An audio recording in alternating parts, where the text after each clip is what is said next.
اهلا وسهلا بكل اللي بيسمعني. انا النهارده جايبه لكم قصه جديده ان شاء الله تعجبكم. وقبل ما نبدا في قصتنا زي ما متعودين يلا بينا نصلي على النبي وناخد 10 حسنات. اللهم صل وسلم وبارك عليك يا حبيبي يا رسول الله. انا اماني اللي مشكله حياتها كلها اني مش عارفه اخلي جوزي ما يسمعش كلام سلفتي. ايوه هو بيسمع كلام سلفتي في كل حاجه. فاكره يوم ما جه اتقدم ليا وقال بقولك ايه يا اماني، عايزك بكره تنزلي تشوفي الدهب اللي عايزاه وانا عينيا ليكي، بس عايزك تاخدي عبير معاكي. ليه هو انت مش هتيجي معايا يا سامح ولا ايه؟ مش المفروض العريس اللي بيكون مع العروسه في الوقت ده؟ بصراحه انا مش فاضي خالص وعندي شغل مهم جدا، بس ما تخافيش انا هدي عبير فلوس كتير عشان خاطر تجيبي اللي نفسك فيه. وفي الوقت ده لقيت عبير دخلت وقالت اخرج انت يا سامح وسيبني مع اماني. وفعلا لقيت سامح خرج ولقيتها بتقولي ايه مالك يا عروسه عامله كده ليه؟ مش عايزاك تستغربي من حب سامح ليا، اصلا انا اللي مربياه من بعد امه الله يرحمها. لا مش مستغربه خالص، عادي قوي، بس اول مره اشوف عروسه مش بتروح تجيب شبكتها مع عريسها. عبير ضحكت في الوقت ده وقالت عادي على فكره، انت عايزاه ليه؟ مش ليكي ان الشبكه تيجي زي ما انت عايزه وخلاص؟ كبري دماغك يا اماني وبلاش تقفي على الحاجات الصغيره دي. وفعلا رحنا جبنا الدهب، والغريبه ان هي اللي جابت الشبكه كلها على ذوقها. وبعدها روحنا وانا دخلت اوضتي وماما جت معايا وقالت لي مالك متضايقه ليه؟ ما الشبكه حلوه اهي يا بنتي. مفيش حاجه يا ماما، ارجوكي انا عايزه اقعد لوحدي شويه. بلاش يا بنتي تكبري الموضوع، انت ليكي ان اي حاجه بتعوزيها بتجيلك. عدي الموضوع بقى لانك مش هتلاقي عريس احسن منه. وانا عايزه اقول لكم اني غلطت لما سمعت كلام ماما وعديت الموضوع، لاني ما كنتش عارفه ان حياتي بعد كده هتكون عذاب قوي. واتجوزت سامح، وفي يوم لقيت سلفتي بترن عليه. سامح. الو ايوه يا عبير، خير في حاجه ولا ايه؟ اخوك اتصل وقال انه نازل الاسبوع الجاي. بقول لك ايه، هي اماني صاحيه؟ اصلا انا قاعده زهقانه قوي، انزلوا اقعدوا معايا شويه. سامح. حاضر حاضر هصحيها وانزل اهو. وكانت صدمه لما لقيت سامح فعلا بيصحيني.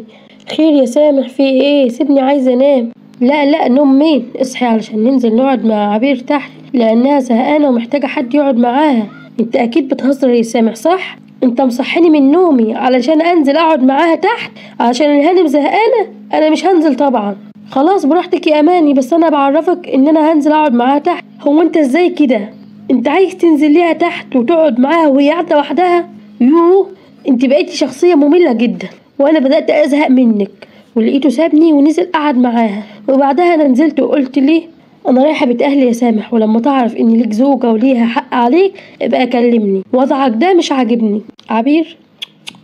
ليه كده بس يا اماني؟ يا علي يا بنتي ما ينفعش كده، بلاش تدخلوا الشيطان بينكم. اماني انا نفسي افهم انت عامله ليه ايه، ازاي بيسمع كلامك قوي كده؟ يا بنتي انا زي اخته الكبيره وهو بيحترمني.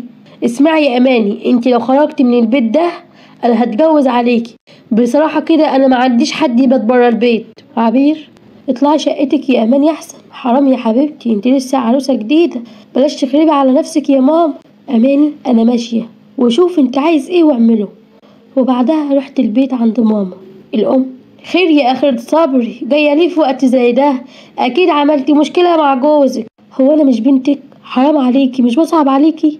في حاجه غريبه ما بين جوزي ومرات اخوه، ده مش بيقدر يقول لها لا على اي حاجه، وبعدين انا مش مرتاحه في البيت ده. انا كنت عارفه انك ناويه تخربي على نفسك يا بنتي. يا علي بقى، جوزك امه سابته صغير واللي ربته مرات اخوه طبيعي يكون عامل معاها كده. انا خلاص عايزه اطلق يا امي ومش عايزه اكمل معاه. طلاق ايه يا حبيبتي؟ انت عارفه عبير ممكن تعمل فينا ايه؟ امشي يا بنت روحي على شقتك يلا، وياك اسمعك بتقولي كده تاني. وطبعا انا كنت مستغربه رد فعل ماما قوي ورجعت شقتي. عبير. كان لازمته ايه بقى انك تمشي من البيت يا حبيبتي؟ اسمعي يا اماني، سامح هيفضل كده مش هيتغير، وانا لو عايزاه يطلقك دلوقتي هخليه يعملها، بلاش تشتري عداوتي. وفي الوقت ده دخل سامح وقال إيه اللي جابك تاني؟ مش انتي ما احترمتيش صاحبة البيت ومشيتي؟ وهي مين بقى ان شاء الله صاحبة البيت؟ عبير. نفسي افهم انا متجوزة حضرتك ولا متجوزة عبير؟ سامح. الكلمة هنا كلمة عبير، وانا مش عايز اللي حصل ده يحصل تاني، ده لو مش عايزاني اطلقك. وفي الوقت ده كانت صدمة لما جوز عبير دخل اللي كان مسافر بقاله كام سنة. محمد. مساء الخير يا جماعة، معلش يا سامح جيت بعد فرحك، هو في ايه مالكم؟ سامح. محمد انت ايه اللي جابك؟ اقصد يعني جيت دلوقتي ازاي؟ مش قلت مش هتعرف تيجي؟ محمد: انا كلمت الراجل اللي بشتغل معاه والحمد لله وافق ان هو يديني اجازة. مالكم في ايه؟ انتي العروسة بقى؟ الف الف مبروك يا عروسة، الله يبارك فيك. وانا كنت فرحانة قوي ان محمد جه، علشان كنت حاسة انه هيشغلها عننا شوية، بس اللي حصل كان غير كده. في يوم صحيت من النوم لقيت سامح قاعد في الصالة. اماني: مالك يا سامح، في ايه؟ شكلك متغير ليه كده؟ مفيش حاجة، ادخلي نامي انتي دلوقتي. وفي الوقت ده لقينا زعيق جاي من شقة محمد، نزلنا جاري. اماني: مالكم يا جماعة، خير في ايه بس؟ عبير: ملكيش دعوة انتي، لو سمحتي يا محمد انا مش عايزة خناق. سامح: طيب حد يفهمنا في ايه؟ مالكم؟ ايه اللي حصل؟ ضايقك قوي كده يا عبير؟ اقصد ضايقكم قوي كده؟ عبير: تصدق يا سامح اخوك عايزني اسافر بره، انا مش هعرف اعيش بره مصر. اماني: والله اللي المفروض يحصل انك تكوني جنب جوزك في اي مكان، ده الصح. وفي الوقت ده لقيت سامح بيقول لي: وانت مالك انت بالكلام ده؟ اطلعي شقتك يلا، ومش عايزه اسمع صوتك. وفعلا انا طلعت شقتي ولقيته بيقول لي: محمد؟ تروح فين بس يا محمد؟ ازاي؟ والعيال ومدارسهم؟ محمد: يعني هو بره مفيش مدارس؟ انا محتاج زوجة معايا، ولو هي ما جاتش انا غصب عني لازم اتجوز. عبير: براحتك يا محمد، بس انا سفر مش مسافرة، وهفضل هنا في شقتي حتى لو طلقتني برضو. سامح: يا جماعة اهدوا بس دلوقتي، وانت يا محمد انزل شقة ماما وات فيها النهاردة لحد ما الموضوع يهدى بينكم. عبير: الموضوع مش هيهدى بينا خالص، انا جبت اخري. وبعدها دخلت اوضتها، وسامح قال لمحمد: الموضوع مش بالخناق كده يا محمد، اتكلم معاه بالراحة احسن. تمام يا سامح، انا هنزل تحت عشان انام شوية لاني حاسس بشوية تعب.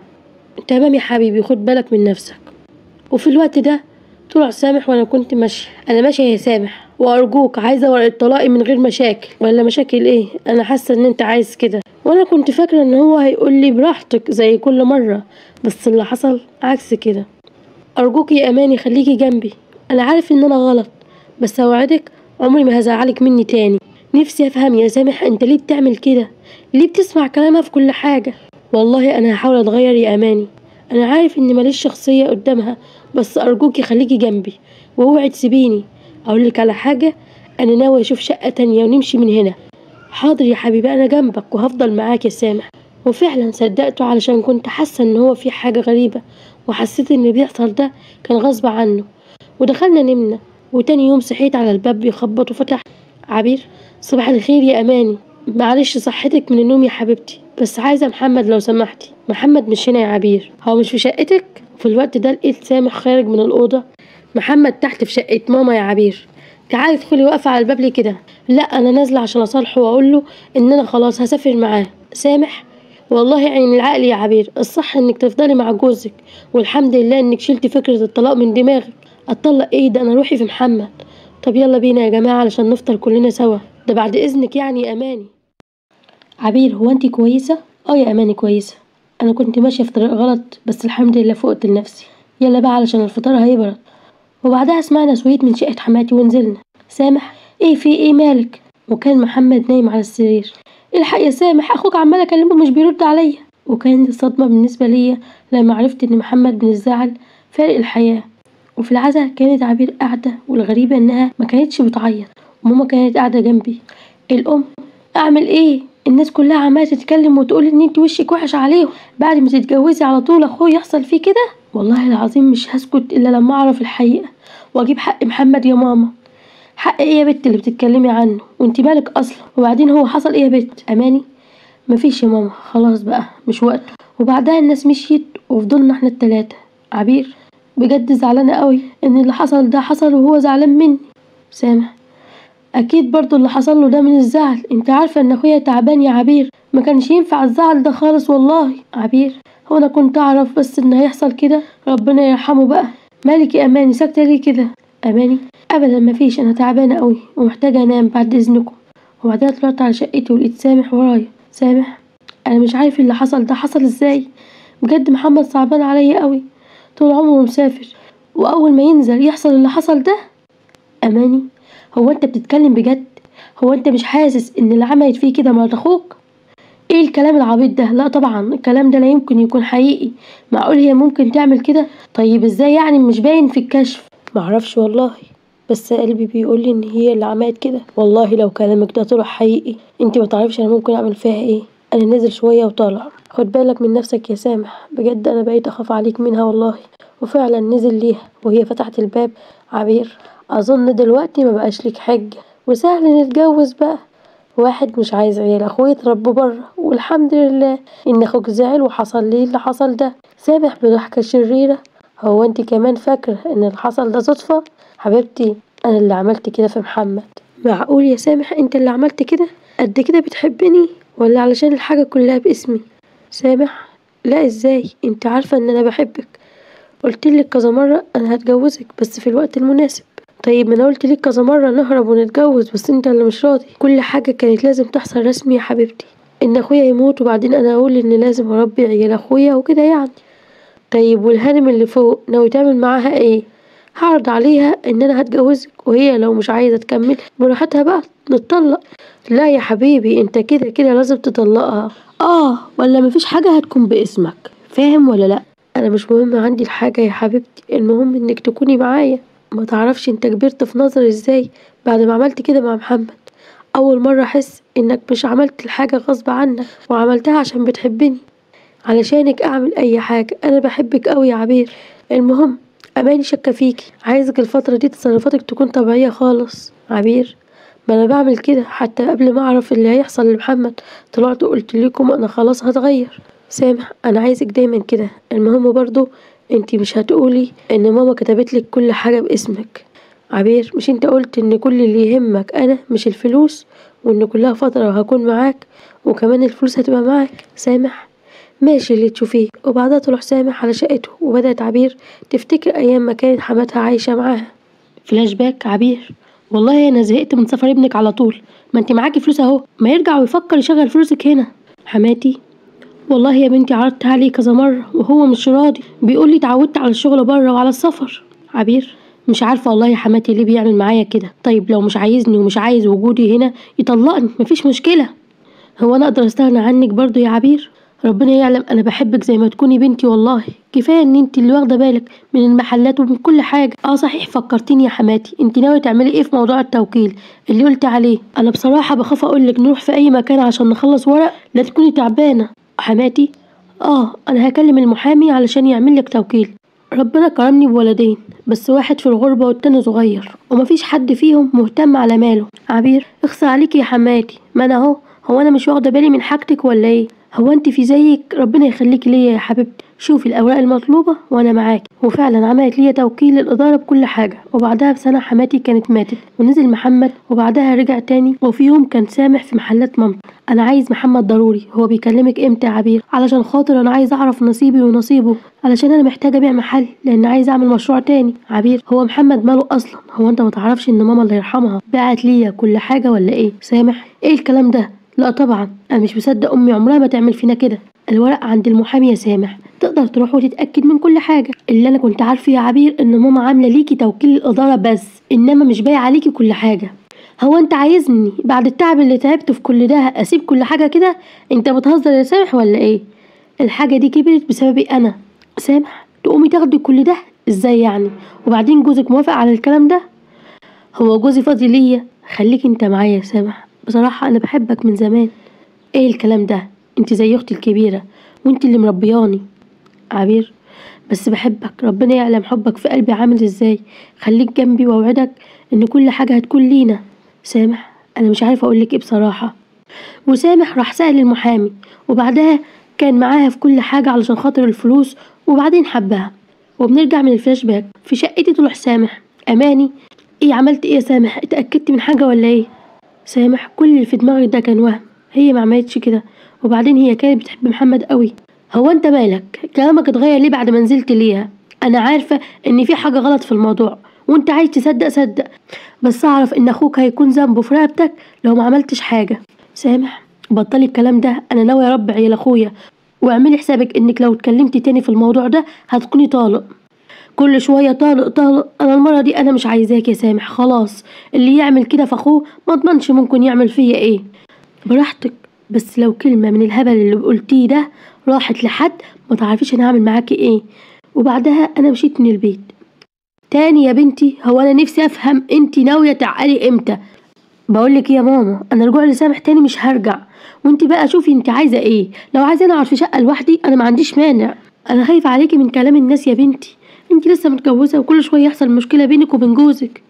الناس مش هتنفعني يا امي والله لما يحصل لي حاجة، وانا متأكدة ان في حاجة غلط ما بين سامح ومرات اخوه، وانتي مش عايزة تصدقيني. ربنا يستر على ولايانا يا بنتي. ادخلي يا حبيبتي في اوضتك وخلاص، طالما مش عايزة تكملي براحتك اللي انت عايزاه. اماني، بس الاول لازم اعرف ايه اللي حصل لمحمد، لان اكيد احساسي صح ومحمد ده اتعمل معاه حاجة. وبعدها دخلت اوضتي، وفي شقة سامح عبير طلعت خبطت. الله، امال فين اماني؟ محدش سمع ليها صوت ليه؟ راحت عند امها بقى، هي مش عايزة تكمل براحتها. عبير، انا شايفة ان وجودها ما بقاش ليه لازمة خالص، طلعها بقى علشان الجو يفضلنا. اظن مش وقته الكلام ده يا عبير، وما ينفعش تطلعي الشقة هنا، انا مش عايز كلام من حد. الله، هو في ايه؟ انت بقيت متغير ليه كده؟ ناس مين اللي حضرتك خايف منهم بقى ان شاء الله؟ هو في حد ساكن معانا في البيت يعني؟ ايه، وطي صوتك، بلاش طريقة كلامك دي. وبعدين عيالك لما يشوفوك طالعة نازلة كل شوية هيقولوا ايه؟ بقول لك ايه يا سامح، انت لو نويت تبيعني انت متعرفش انا ممكن اعمل معاك ايه. اول حاجة هروح القسم اقول جوزي حبيبي انا شاكة في اللي حصل له. ايه؟ لا لا يا عبير، انا هعمل لك اللي انت عايزاه حاضر.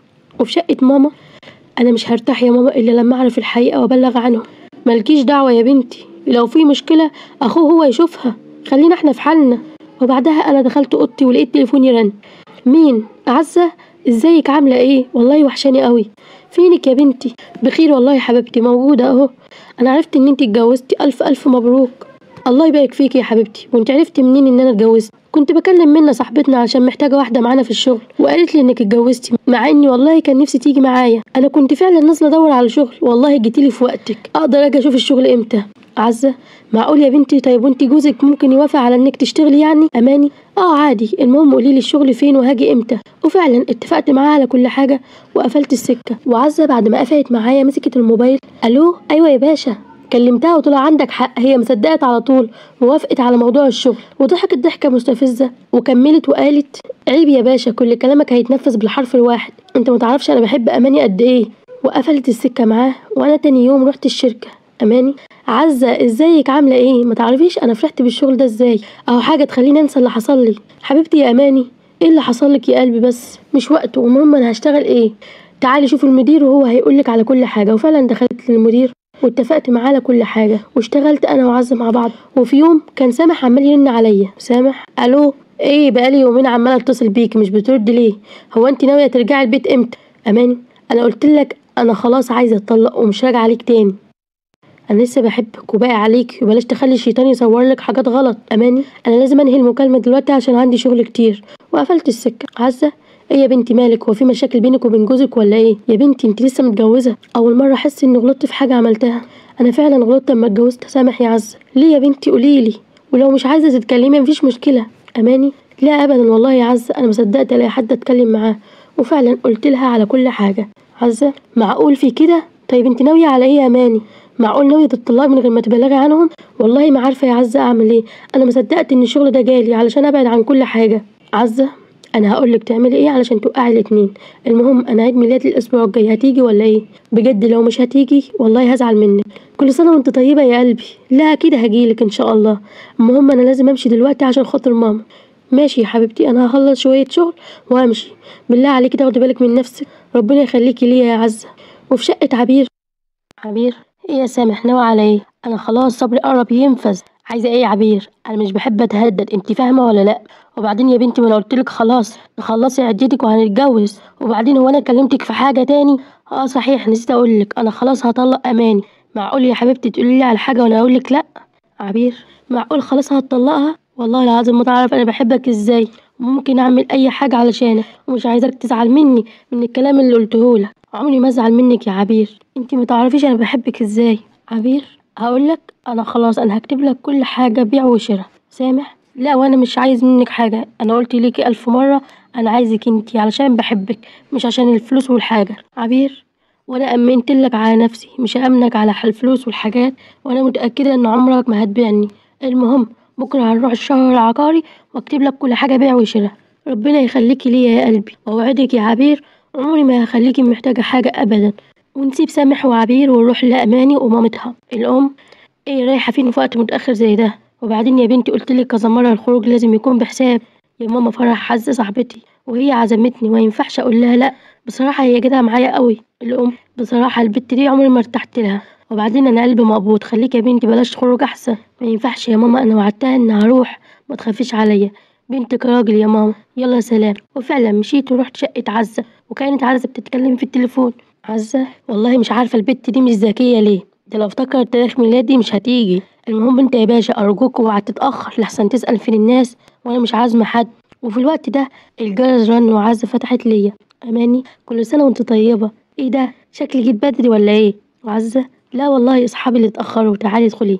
ودخلت والباب خبط في الوقت ده. افتحي يا اماني معلش لحد ما اجيب حاجات من المطبخ. وانا فعلا فتحت، وكانت الصدمة لما شفت محمد سيلفي قدام مني. اماني مين محمد؟ طيب ازاي؟ وفي الوقت ده انا اغمى عليا، ولما فقت لقيت عزة بتقولي الله يخرب بيتك يا اماني، انا قلت حصل لك حاجه، الحمد لله انك كويسه، والله كنت خايفه عليكي قوي. اماني هو ايه اللي حصل؟ انا شفته، ايوه شفته. شفت محمد هو جه عندك؟ ايه دي بس يا حبيبتي انا هقول لك على كل حاجه. ايوه محمد جه هنا، هو اصلا اللي مخليني اشغلك معايا. اماني طيب ليه وازاي؟ ده اتقال انه هو فين؟ عزة واقف بره وقلقان عليكي قوي، وطلب ليكي دكتور، وعلى فكرة انت حامل. لا لا اللي بيحصل فيا ده كتير، لو سمحتي اخرجي ابعتيه، انا لازم افهم كل حاجة. حاضر يا اماني. وفي الوقت ده خرجت فعلا عزة، ودخل محمد بيقول لي سامح هيفرح قوي لما يعرف ان انت حامل. ما تعرفيش والله يا اماني هو بيحبك ازاي. انتوا عايزين تجننوني صح؟ هو ازاي انت هنا وازاي عايش اصلا؟ والله المفروض انك ما تعرفيش دلوقتي ان انا عايش يا اماني، بس علشان انا شايف ان سامح بيحبك جدا، وانا خايف انه يخسرك، قلت لازم اقف جنبه زي ما هو واقف جنبي. انا عايزه افهم دلوقتي بالظبط يا محمد إيه اللي بيحصل ده. ولقيته بيقول لي ماما الله يسامحها كتبت توكيل لعبير عشان تقدر تتصرف في اي حاجه، وبعدها عبير بعت لنفسها كل حاجه، وكان الحل ان انا اعمل اللعبه اللي انا عاملها دلوقتي علشان خاطر نقدر ناخد فلوسنا. مش فاهمه اي حاجه يا محمد، ولعبه ايه اللي عاملينها؟ معقول سامح عامل لعبه معاك؟ ايوه، وموضوع ان فرقة الحياة ده لعبة. طبعا سامح قال انه مش عايز حد يدخل علشان يقدر يحط مخد مكاني، وكنا متفقين مع المغسل. اماني وليه كل ده؟ وبعدين يعني اللعبة دي هتخليكم تاخدوا حقكم ازاي؟ عبير قالت لسامح انها بتحبه وكانت عايزاه يهرب معاه، وهو قال لي لازم ارجع مصر واعمل الحوار اللي انا عملته ده علشان خاطر نقدر ناخد حقنا. والله ما انا فاهمة حاجة، بس اللي عايزة اطمن منه سامح مش بيحب عبير صح؟ عمره ما حبها، وهو بيحبك انت، واظن انت لازم ترجعي ليه بقى. طيب ازاي ارجع وهو المفروض انكم لسه ما خلصتوش اللعب؟ كل حاجه خلاص قربت تخلص، بس تعالي معايا دلوقتي. وبعدها رحنا شقه، وفي الوقت ده لقيت سامح فتح الباب. في ايه يا محمد؟ مش قلت لك بلاش تبعت لي اليومين دول لحد ما نخلص من موضوع عبير؟ اماني حامل يا سامح، واظن ده الوقت اللي لازم تعرفها بكل حاجه. ايه انت عرفتي منين؟ واظن هي عمرها ما هتصدقني اللي لو شافتك، وانا مش هينفع اخليك تنزل الشارع دلوقتي قد كده انت بتحبها يا سامح. والله يا محمد انا كذا مره اقول خلاص انا مش عايز فلوس علشان خاطر خايف اخسر امان، بس برجع اقول ده مش مالي لوحدي، وانت كفايه قوي اللي خسرته ولازم ارجع لك فلوسك. والله انت طيب قوي يا سامح، ويا ريت اماني تحبك ربع ما بتحبها. المهم هو انت عرفت منين انها حامل؟ ارجوك طمني عليها. وفي الوقت ده انا خرجت من الاوضه. عرف مني انا؟ انت ليه ما قلتليش على الحقيقة يا سامح من الاول؟ انا والله عمري ما كنت هقول لحد. ايه ده اماني؟ انت هنا ازاي؟ وانت عامله ايه دلوقتي؟ والله يا اماني انا بحبك قوي. والله وانا كمان بحبك قوي يا سامح، وبجد زعلانه منك قوي انك ما قلتليش على الحقيقة من الاول. والله انا كنت هقف جنبك وعمري ما كنت هسيبك. هتصدقيني لو كنت قلتلك ان انا كنت خايف عليكي من عبير؟ كان سهل عليها تعمل فيكي اي حاجة او تأذيكي. طيب انت عملت ايه دلوقتي؟ انا لازم اكون جنبك الفترة دي، ما ينفعش تكون لوحدك معاه، دي واحدة استقبلت خبر جوزها ببرود، مش عارفة ممكن تعمل معاك ايه. محمد اظن ده الوقت اللي لازم تعرف بيه بكل حاجة ولازم نواجهها. سامح اصبروا يومين كده، مش دلوقتي خالص، لحد ما نسجل الورق في الشهر العقاري بس. اماني خد بالك من نفسك يا سامح، وانتي كمان اوعدك ان يومين بس وهترجعي تنوري بيتك تاني. وبعدها انا نزلت من العمارة، وسامح قال لمحمد ليه عملت كده؟ وليه قلت الاماني دلوقتي؟ انت واحد كنت ممكن تضحي بأي حاجة عشان الفلوس، غير انك كنت ممكن تسمع كلام عبير، بس انت اخترت اخوك. انت فاكر ان انا ممكن ابيعك؟ عمري ما اعمل كده. وازاي ومع مين؟ مع دي. اخس عليك يا اخويا. والله يا سامح مش قادرة اصدق ازاي بعد اللي عملته معاها تعمل كده، وازاي ممكن تباني كده بسهولة. سامح المهم انا لازم انزل دلوقتي وخلاص، كلها يومين وكل حاجة هترجع لينا. وفعلا نزل سامح من عند محمد، وشقة عبير جالها تليفون. عبير، الو، خير يا واد؟ نازل رن في ايه؟ صدعتني. محروس، ليكي عندي خبر ب25,000 جنيه واخدهم وقتي. مش زي كل مرة. اخلص في ايه؟ وبعدين لما اعرف الخبر يستاهل ولا لا، وبعدين اشوف. لا يستاهل يا ست الكل. مش سامح جاله تليفون وبعدها مشي على طول؟ قلت امشي وراه واعرف فيه ايه. فضلت واقف لحد ما لقيت اماني نازله من الشقه. عبير، يا نهارك اسود يا سامح، انت بتقابل البت دي من ورايا؟ اصبري يا ست الكل، الخبر لسه جاي. بعدها لقيته نازل. رحت سألت البواب، استاذ سامح واخد شقه هنا ولا لا؟ وعرفت ان محمد جوزك هو اللي واخد شقه. لا وايه مستخبي فيها كمان؟ عبير، انت عبيط يا واد ولا ايه؟ محمد ازاي يعني؟ محروس، لو مش مصدقه تعالي وشوفي بنفسك. وفي الوقت ده لبست عبير بسرعه وراحت العنوان. وكانت الصدمه لما راحت الشقه وخبطت والباب فتح. محمد، طب ليه عملت كده؟ معقول تعمل فيا انا كده؟ اوعى كده من وشي، متجوز عليا بقى ان شاء الله ولا ايه؟ والله العظيم انا عمري ما شفت بجاحه كده، انت اللي جايه تقولي كده؟ وفي الوقت ده هي اتصدمت وسكتت شوية، وبعدين قال أنا مش فاهمة كلامك، أنت تقصد إيه يعني؟ وبعدين هو سامح وأماني كانوا هنا ليه؟ عملت فيك إيه عشان تعملي فيا كده؟ أنت عمرك ما شفتي معايا إلا كل الخير، والله كنت بحبك بجد. سبب سفري بره عشان أعملك كل اللي نفسك فيه. عبير، وأنا كنت محتاجة راجل معايا، وأنت عمرك ما كنت موجود. على العموم خلاص، أنت المفروض كنت عرفت كل حاجة، وما ينفعش نكمل حياتنا مع بعض. طلقني يا محمد. وقالت الكلام ده وبعدها سبت الشقة. وفي شقة سامح راحت عبير هناك. سامح، انتي كنتي فين؟ انا فضلت اخبط عليكي محدش فتح. انتي كنتي بره ولا ايه؟ ايوه، رغم اللي حصل معايا ما هنش عليا تقعد في الشارع، اصل انا فضلت ادور لحد ما لقيت لك اوضه حلوه قوي تحت السلم. انا مش فاهم كلامك، اوضه علشان ايه بالظبط؟ امشي من هنا يا سامح، مش عايزه اشوف وشك تاني. انت تضحك عليا انا رغم اللي عملته معاك؟ امشي ومش عايزه اشوف وشك تاني. انتي بتهزري؟ ازاي تخرجينا من املاكنا؟ عبير بضحكه مستفزه. حلوه قوي الكلمه دي. انت ناسي ان كل حاجه باسمي وانتوا ملكوش اي حاجه عندي؟ يلا بره، ومش عايزه اشوف وشك تاني. وفي الوقت ده سامح فعلا مشي وجا عندي. اماني، مين؟ سامح، تعال اتفضل. ايه مالك؟ في ايه؟ مش عارف هي عرفت منين اللي انا بعمله ده لعبه. اماني، طيب هي عرفت ازاي؟ شايفه نفسك كده اخدتي حقك مني يا اماني؟ يعني انا قلتلك ان انا كنت بحبك، والله ليه تعملي كده؟ اماني، عملت ايه؟ انا مش فاهمه حاجه. عملت ايه؟ انا مش فاهمه حاجه. انت فاكر ان انا اللي رحت قلت لها على الحقيقه؟ طيب هعمل كده ليه؟ عشان تاخدي حقك مني في اللي انا عملته معاكي. انا قلتلك ان الاول كنت بتجوزك وخلاص، بس يعلم ربنا انا حبيتك بجد. اماني، انا مقدره اللي انت فيه، بس خلاص انا مش عايزه اكمل معاك. اخرج بره ومش عايزه اشوف وشك تاني. انت هديتي كل حاجه حلوه ما بينا. انت طالق يا اماني. بجد انا ندمانه على الحب اللي حبيته ليكي. وبعدها سابني ومشي وراح عند اخو محمد. مالك يا سامح؟ شكلك عامل ليه كده؟ انا اسف ليك والله يا محمد، بس عايز اقول لك ان كل حاجه خلاص راحت من ايدينا. عبير عرفت بكل حاجه، والسبب اماني، وانا طلقتها. ايه اللي انت عملته ده؟ اماني ملهاش دعوه باي حاجه. عبير جت هنا وشافتني. سامح، ما هو اكيد اماني هي اللي راحت لها وقالت لها على كل حاجه. محمد، المفروض اماني عارفه ان دي شقه عزه، وبعدين هي هتعمل كده ليه؟ روح رجع مراتك، وانا لو حكمت ان اخلص من عبير هعملها. سامح، انا خلاص هتجنن والله، وبجد مش عارفه هعمل ايه. بجد كانت غلطه عمرك في يوم ما اتجوزت واحده زي دي. محمد، انا خلاص عرفت هحل المشكله دي ازاي. وفضل قاعد مع محمد يومين وبعدها انا رحت ليهم. سامح، مين؟ اماني؟ شكلك عامل لي كده، وفي ايه؟ اماني، عبير لقاها فرقت الحياه في شقتها. مين اللي عمل كده؟ اوعى تكون انت اللي عملت كده يا سامح. ازاي؟ وانت عرفتي ازاي؟ ومعقول يكون محمد؟ هو بقاله يومين مش في الشقه ومعرفش عنه حاجه. انت لازم تدور عليه، ويا رب ما يكونش ليه يد. وانا عرفت من الجيران لما شموا الريحه وطلبوا الاسعاف، وبعدين الموضوع جالنا. وفي الوقت ده لقيت محمد دخل. سامح، محمد انت كنت فين؟ وماله شكلك عامل كده ليه؟ كنت بحاول اشوف مشروع علشان نبدأ حياتنا من اول وجديد. سامح، انت ليك يد في اللي حصل لعبير يا محمد؟ عبير فرقت الحياة. ايه ده؟ انت بتقول ايه؟ طيب عيالي فين دلوقتي؟ ويا ترى هم عاملين ايه؟ وبعدها راح محمد بيت حماته. محمد تعالى يا حبيبي، شفت اللي حصل؟ والله بنتي ما تستاهل كده.